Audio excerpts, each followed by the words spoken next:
네, 부천 쿠팡 물류센터 집단 감염은 조금씩 진정되는 추세지만 경로를 알 수 없는 지역 감염 사례들은 계속 발생하고 있습니다. 방역당국의 고민이 깊어진 상황에서 휴일인 오늘 종교단체 행사들이 이어지면서 확산 우려가 이어지고 있습니다. 국내 코로나 관련 소식 이동훈 내과 전문의 장유미 변호사와 함께 짚어보겠습니다. 어서 오십시오. 네, 안녕하십니까. 네. 먼저 국내 확진자 소식부터 알아보겠습니다. 신규 확진자가 27명이 발생했습니다. 오늘 0시 기준이고요. 아까 어제까지 발생을 한 거죠. 그 전날이 39명에서 오늘 이제 27명인데 해외 유입을 제외한 지역 발생은 15명으로 집계가 됐습니다. 주중에 한번 70명, 80명까지 갔었고요. 이 정도면 이 쿠팡발 집단 감염 확산세가 조금 좀 진정이 되었다, 뭐 이렇게 좀 볼 수 있습니까?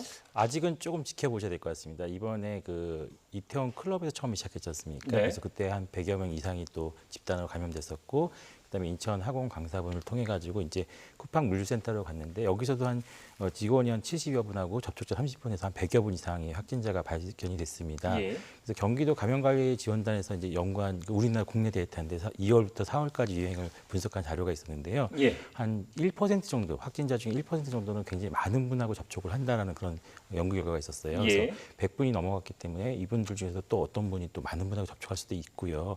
그다음에 많은 분이 접촉한 가운데서 한 3% 정도는 확진자로 나온다고 하더라고요. 예. 이번에 뭐 공교롭게도 쿠팡도 한 4,000분 중에서 한 100여 분이 나왔는데 이분 중에서 일부러 우리가 놓칠 수가 있습니다. 예. 이 증상이 없거나 아직은 발현이 안 됐을 경우 현재는 음성이지만 조금 있다가 양성으로 나올 수도 있고요. 네. 이런 것들은 좀 더 지켜봐야 될 것 같고 더 큰 것은 아직도 해외에서 계속 들어오시고 계신 분이 예. 있습니다. 이런 분들이 우리가 14일 동안 격리를 하고 관찰하고 있는데 가끔 가다 보면 14일 지나서도 증상이 나타나는 경우도 있어요. 예. 그래서 이런 분들에 대한 관리도 좀 계속 지속적으로 해야 되고 그래서 우리가 현재 국내 유행도 있지만 해외 유입자도 관리해야 되기 때문에 아직은 이제 그 연말까지는 계속 이제 백신이라는 뭐 새로운 치료 방법이 나오기 전까지는 예. 아마 계속 긴장된 상태를 유지할 수밖에 없을 것 같습니다. 쿠팡 물류센터 같은 경우 조금씩 이제 숫자가 줄어드는 추세지만 통계적으로 봤을 때 좀 더 한 번에 좀 늘어날 수 있다 이런 가능성도 있다는 그런 말씀이신 거죠? 예, 그렇습니다.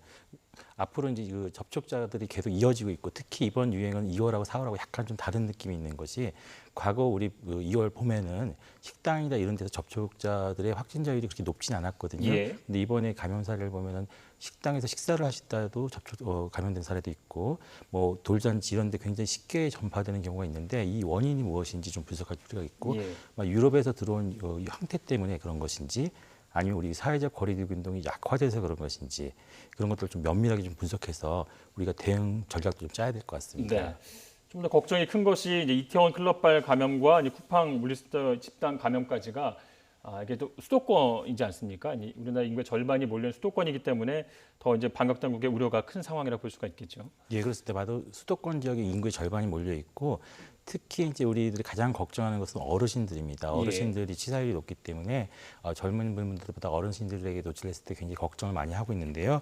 지금 수도권에는 이제 어르신들이 최근에 우리가 요양시설이라고 그러죠. 요양원이라든지 이제 어르신들을 모시는 이제 보호 시설들이 많이 위치하고 있는데 예. 전국의 한 3분의 1 이상이 수도권에 집중되어 있습니다. 실제로 엊그저께 그 요양원에서 근무하신 분이 한 분이 코로나19에 노출됐다는 사실이 밝혀졌으면서 방역 당국도 많이 긴장하고 있는 것 같은데 이런 요양시설에 많은 분들이 감염될 경우에는 특히 위중해질 수가 있기 때문에 우리가 그 어려움 중에 하나가 이제 중환자실, 그럼 그 음압시설 중에서 중환자실이 용량이 이렇게 여유가 많은 편은 아닙니다. 그래서 예. 이런 공간들이 좀 부족해질 수가 있기 때문에 특히 저희가 주의를 기울여야 될 것 같습니다. 예. 그래서 사실상 이제 지난 금요일부터 수도권 지역은 사회적 거리두기로 돌아간 그런 상황입니다. 정부가 공공시설 운영을 2주 동안 중단하기로 했는데요. 화면 먼저 보시겠습니다. 현재 수도권의 감염 양상은 이태원 클럽과 물류센터 등에서 촉발된 감염이 노래방, 돌잔치, 식당 등 다중이용시설을 통해 빠르게 확산되고 있는 상황입니다. 우리 학생들의 등교 수업과 가족의 소중한 일상이 위협받지 않도록 2천만 인구가 밀집되어 있는 수도권에서 확산세를 막는 것이 중요합니다. 네.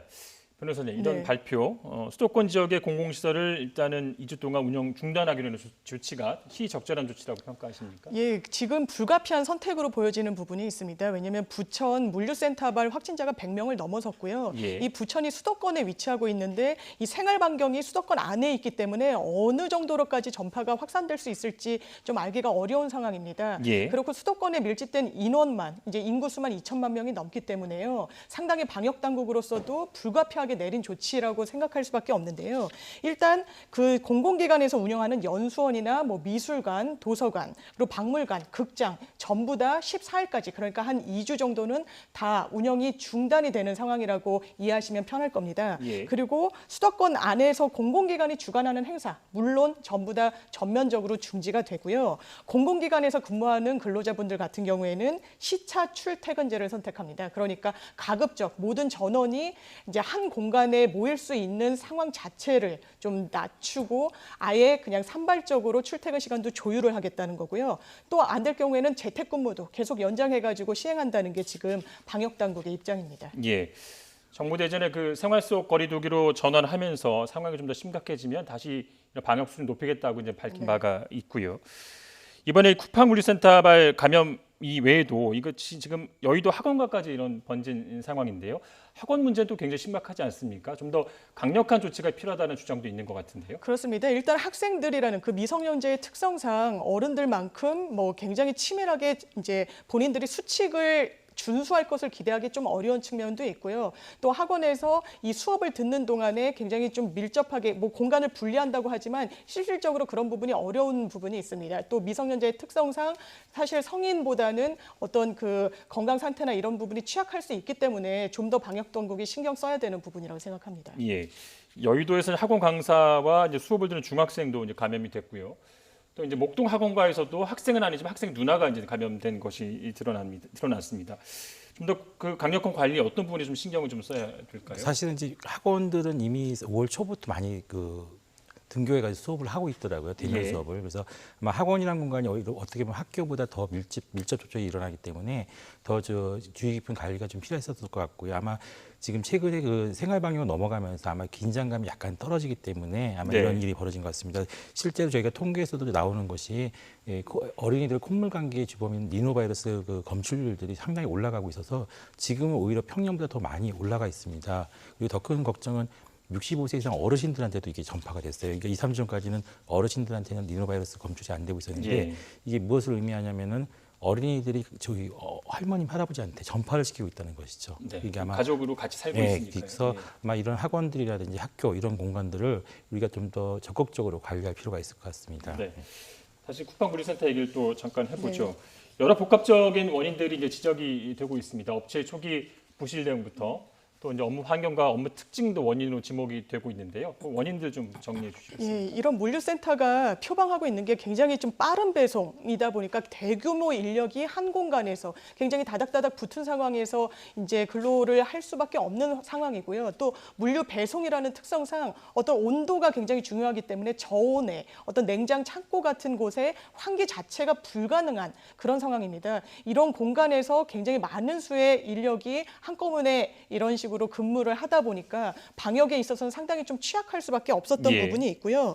또 하나는 방역 수칙 자체를 이런 물류센터 사용자들이 제대로 준수하지 않았다는 데도 문제가 있습니다. 식사를 할 때 학생들만 하더라도 학교에서 지그재그로 앉아서 그리고 어떤 투명 아크릴판을 설치한 채 식사를 하도록 권고하고 있고 하기도 한데 이런 상황에서는 어떤 효율을 굉장히 중시하다 보니까 빨리빨리 그냥 되는 대로 빨리 식사를 하고 아니면 뭐 흡연실 같은 것도 뭐 관리에 있어서 상당히 좀 부실하게 관리가 됐었고 이런 부분 때문에 사실 사태를 키운 측면도 있는 부분이 있습니다. 네.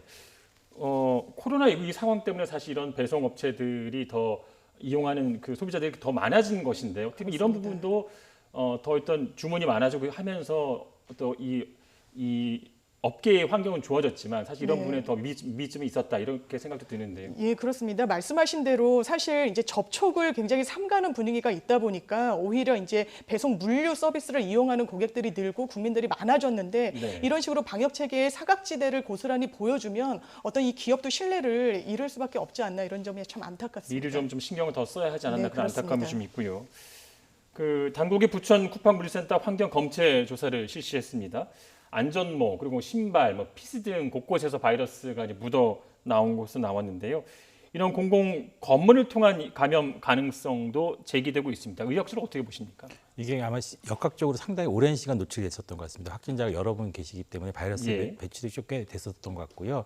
곳곳에 이제 키보드라든지 이런 곳에 바이러스가 노출되면서 이것을 같이 사용하신 분이 손을 접촉해가지고 아마 흡입하거나 이제 얼굴을 만지시게 되면 이제 노출될 수가 있는데 예. 이렇게 환경 검사를 좀 저희가 적극적으로 할 필요가 있는 것이 이 환경 검사를 통해 가지고 어디까지가 우리가 있는지를 파악할 필요가 있고요. 그걸 통해서 우리가 적극적으로 대응할 수가 있습니다. 그런데 이 환경 검사에서 나오는 바이러스가 모두 다 전파력을 가진 건 아닙니다. 예. 경우에 따라서는 소독을 한 다음에 사멸된 찌꺼기들도 우리 그 유전자 증폭 검사에서 나올 수가 있기 때문에 이런 것들을 저희 정확하게 보려면은 세포 배양 검사까지 해봐야 되는데요. 예. 거기까지는 좀 아마 시간이 많이 걸리기 때문에 진행이 잘 안 되고 있는 것 같고요.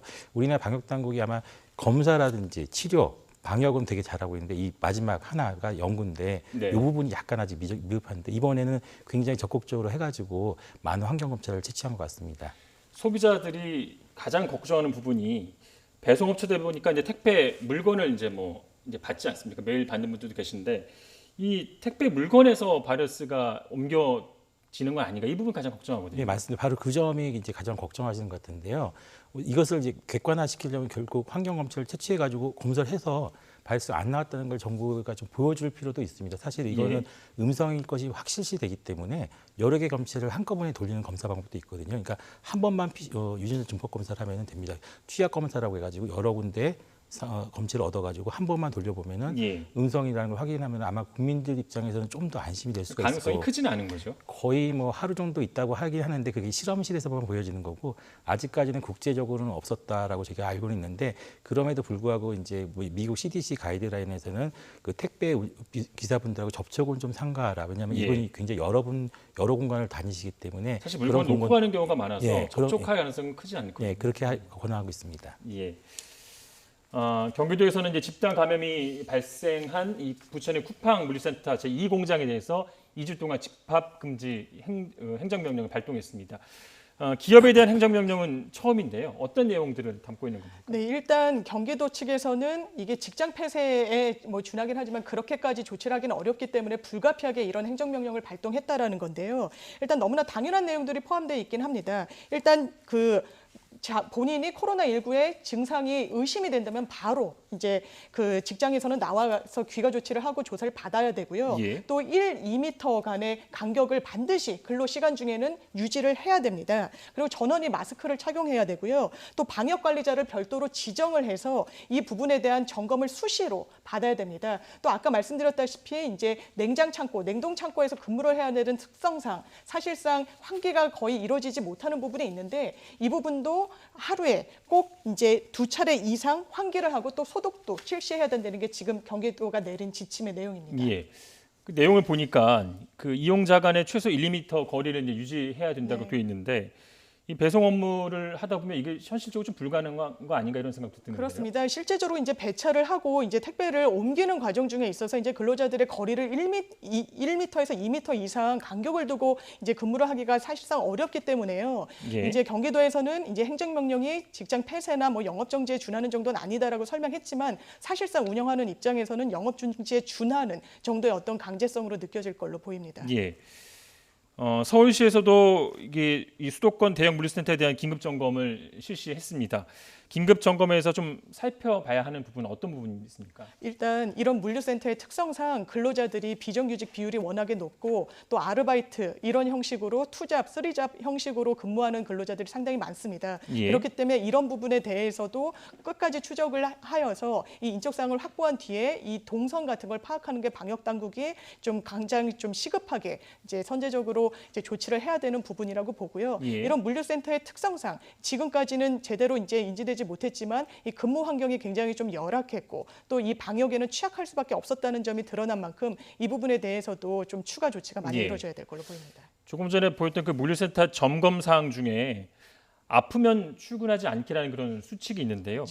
현실적으로 좀 지켜지기 힘들다라는 그런 또 지적도 있습니다. 그렇습니다. 왜냐하면 이런 물류센터의 특성상 비정규직 비율이 부천 물류센터 같은 경우도 97%가 넘었고요. 예. 여기에 아르바이트 비율도 한 70%에 육박을 합니다. 대체 근무자를 본인이 구해야 된다는 거죠. 그렇습니다. 본인이 사실상 온전히 근로기준법상의 근로자로 보호받는 조치가 없기 때문에 본인이 그냥 아프거나 휴식을 취하게 되면은 이게 본인의 임금과 직결이 돼서 사실 생계에도 타격을 받을 수밖에 없는 구조입니다. 그래서 이런 물류센터 근로자들의 어떤 근로자 성에 대해서 문제지가 끊임없이 있었는데 아마 이런 사태를 계기로 이 부분에 대한 점검도 필요하지 않나 이렇게 이런 생각됩니다. 부분을 좀 개선하기 위한 법제화 노력이 지금 진행이 되고 있습니까? 항상 문제제기가 있었는데 예. 이런 부분은 사실 비정규직을 그 정규직 근로자로 또 하는 부분, 또 비정규직의 어떤 근로 여건에 대해서 법제화로 더 이제 그 뒷받침해주는 부분이 같이 논의가 돼야 되는데 이 부분에 대해서는 사실 크게 진척되는 부분은 없어서 안타깝다고 할 수 있습니다. 뭐 이런 문제가 이제 발생을 했고 비대면 사업들이 계속 발전하는 상황이기 때문에 이번 사건을 계기로라도 네.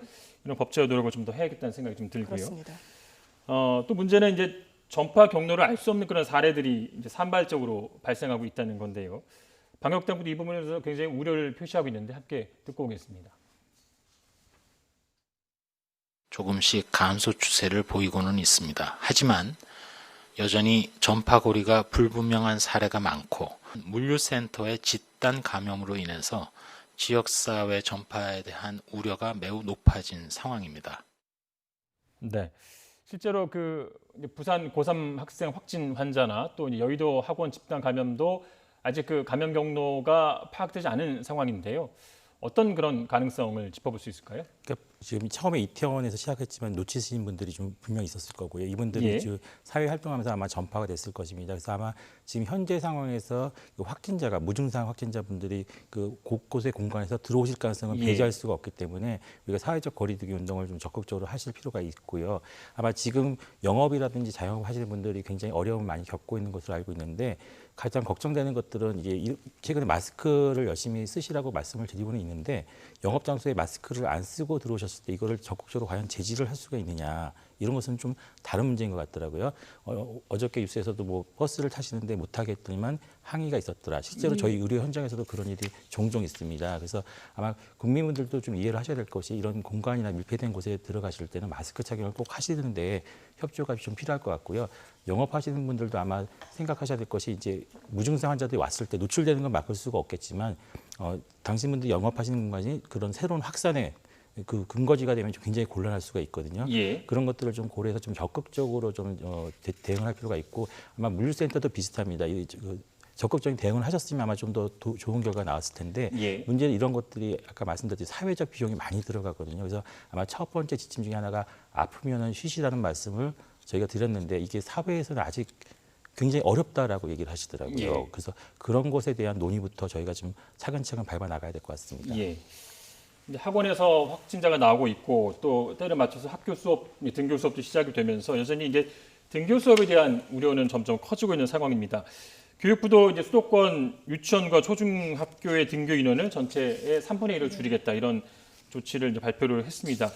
등교 인원을 줄이는 이런 학교 방역 대책 과연 얼마나 효과가 있을지 뭐 정답은 없습니다만 네. 어떤 평가를 갖고 계십니까? 일단 교육 일선에서는 이렇게 지침만 내려오면 그럼 그 3분의 1 학생을 어떻게 선별해가지고 오게 할 것인지, 그럼 나머지 학생들의 원격 수업은 어떻게 진행할 것인지, 이런 부분에 대해서 학부모들 의견은 어떻게 취합할 것인지 굉장히 좀 혼선이 많이 빚어지고 있습니다. 예. 물론 이제 방역 당국으로서는 어쩔 수 없이 지금 학생들은 특히나 더 이제 관리가 어렵고 한 공간에 모여 있을 때 더 이제 취약할 수 있기 때문에 어쩔 수 없이 내린 조치라고는 하더라도 이게 또 수업권 그리고 이 수업권의 차등에 의한 어떤 또 격차 이런 부분으로까지 문제가 또 이어지는 부분이기 때문에 사실상 계속해서 수업을 줄이고 등교를 이제 안 하는 방향으로 고민하는 것보다는 이런 어떤 코로나가 굉장히 좀 만연한 상황에서도 어떻게 수업권을 좀 보장해 줄 수 있는지의 네. 그 방향으로 좀 논의가 필요해 보입니다. 어려운 상황이지만 뭐 학부모든 학생이든 선생님이든 우리가 다 함께 좀 싸워 나가야겠다라는 그런 생각 좀 들고요. 또 이제 산발적으로 계속 감염 사례가 나오는 것이 바로 교회입니다. 오늘도 이제 일요일인데요.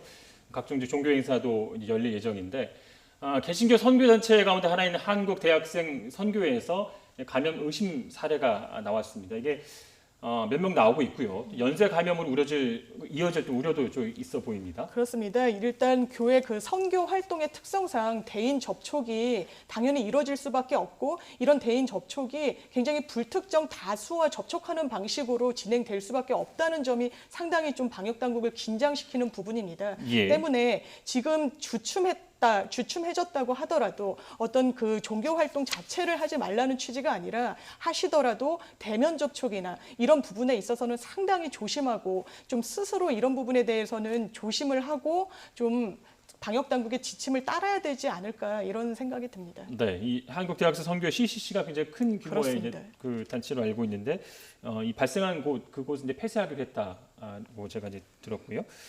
또 오늘 개신교는 이제 예배 회복의 날 캠페인을 벌이고 있습니다.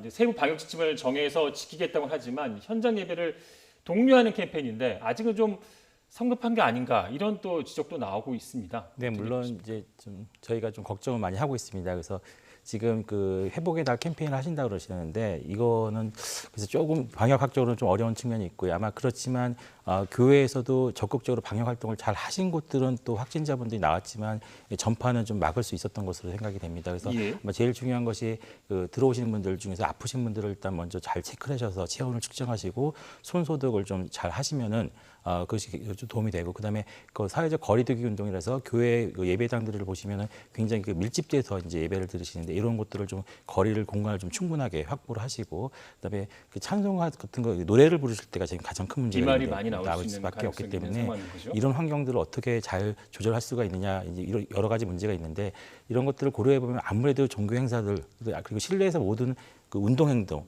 그런 것들도 다 문제가 될 수 있습니다. 그래서 이런 것들을 좀 이번 주말에는 좀 주의를 예. 좀 할 필요가 있을 것 같습니다. 법률가 입장에서는 이 부분은 어떻게 보십니까? 예, 일단 예배 회복의 날이라는 게 어떤 상황에서 나왔냐면 정은경 본부장이 가급적 주말에 어떤 집회나 종교 집회를 삼가해달라고 하는 와중에 나왔습니다. 물론 행정명령을 발동하지 않았기 때문에 뭐 감염병 예방법에 의해 가지고 뭐 형사 처벌할 뭐 이 정도의 사주는 아니라고 하더라도 사실상 이제 선생님이 말씀하신 것처럼 교회는 그 특성상 예배 상황에서 비말이 상당히 이제 튈 수밖에 없는 그런 상황이기 때문에 이건 스스로 이게 자제를 해야 되고 아니면 또 다시 이제 관할청에서는 방역 당국에서는 행정명령을 발동할 수도 있기 때문에 이 부분은 먼저 이런 선제적인 조치가 나오기 전에 자제해야 될 걸로 보입니다. 예, 치료제 소식도 있습니다. 미국에서도 이제 도입을 먼저 했는데 이제 에볼라 치료제죠. 이 렘데시비르를 국내에서도 정부가 도입을 하기로 했습니다.